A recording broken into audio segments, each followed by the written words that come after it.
Hello and welcome back, it's Shrike here with another D&D video, and today we're going to be jumping back into Tasha's Cauldron of Everything to see what they've added for the Bard class. Tasha's Cauldron of Everything has added additional subclasses to all of the classes in the game, as well as some optional class features. Now, if you're a player, these are optional class features, so make sure with your DM before you assume that you can use them in your game. Before we have a look at what they've introduced to the Bard class, I just want to let you know that on the 12th of December, I'm going to be hosting a D&D quiz here on this YouTube channel. It's going to be a lot of fun. There's going to be 5 rounds with 10 questions in each round, and there are prizes for first, second, and third place. So down in the description there will be a link to the Facebook event which you can click attend into so you get notified when it's coming closer. I'm going to be posting closer to the time on social media what the prizes are going to be, so make sure to go and follow me over on Twitter. I've also made a new Discord server where I'm going to be sharing all of the resources I make along the way, and I'm going to build a really great Dungeons & Dragons community that all want to help each other out, so come across to the Discord server and say hi. But now let's have a look at what they've introduced to the Bard class. So the first thing is that they've added some additional spells that Bards have access to that I'll put up on the screen here.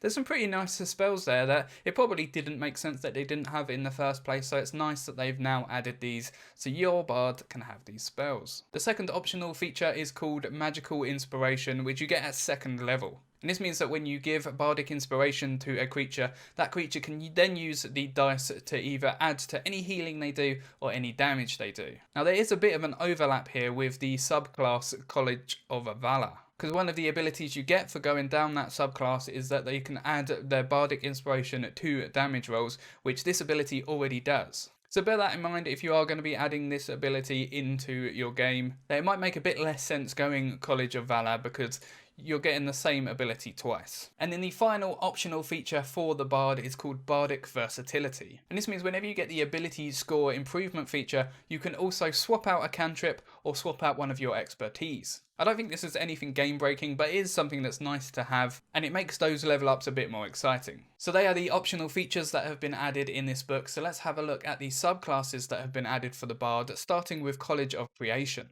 Now this is a college that believes the cosmos is a work of art, and there's something called the Song of Creation that is prevalent throughout this subclass. And when you take this subclass at level 3, you get the feature called Mote of Potential. And this means when you give a creature your bardic inspiration, you also give them your Mote of Potential. This is something like a musical note or a star that will then orbit the creature around about 5 feet away from them. And then when that creature uses its bardic inspiration, it gets a benefit depending on what it uses the bardic inspiration for. So if they use their bardic inspiration for an ability check, they can roll it twice and then choose which outcome to use. And then if the bardic inspiration is used for an attack roll, the target and any creature that you choose within 5 feet of the target has to do a constitution saving throw or take thunder damage. And finally, if it's used for a saving throw, the creature also gets some temporary hit points. They also get another ability at level 3 called Performance of Creation. This is an ability where they can use an action to create a non-magical item. And there are some rules here about the size of what they can make and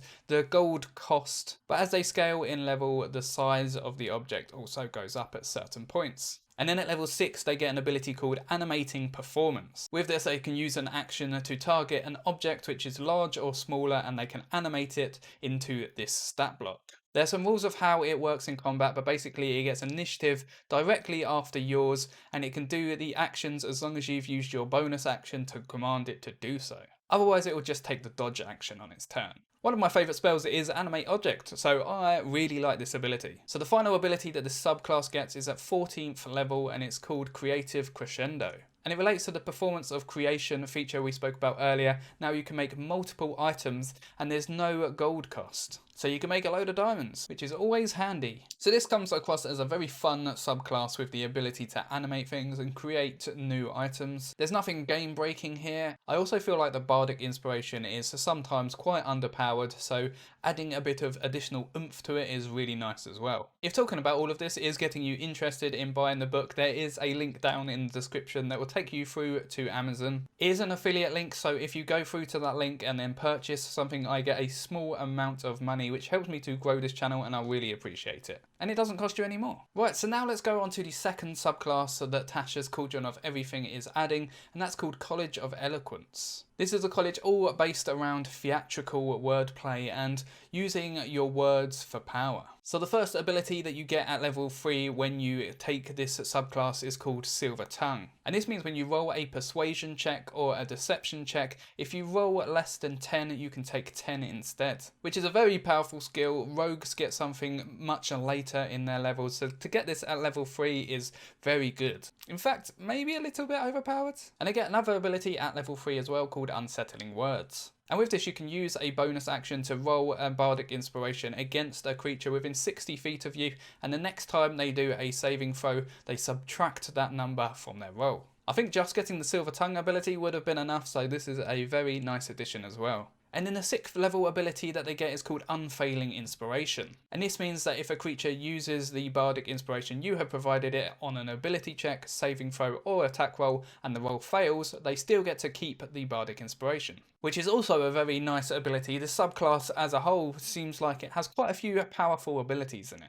And you get another level 6 ability called Universal Speech. And this means that some of the creatures within 60 feet of you that you choose can understand you magically, even if you're not speaking the same language. And you can use this feature once per long rest, but you can also expend any level spell slot to do it as well. And then the final ability you get at level 14 is called Infectious Inspiration. And this means that when a creature uses your bardic inspiration while they're within 60 feet of you, you can use your reaction to target someone else within 60 feet of you and give them a bardic inspiration without expending one of your uses. And you can do this a number of times equal to your charisma modifier, and you get all the uses back after a long rest. So there you go, there are all the additional abilities that the bard gets, as well as the 2 new subclasses. What do you think? I think they are very powerful. I really like the bard class as it is, so these additional subclasses and additional features really add to the power of it.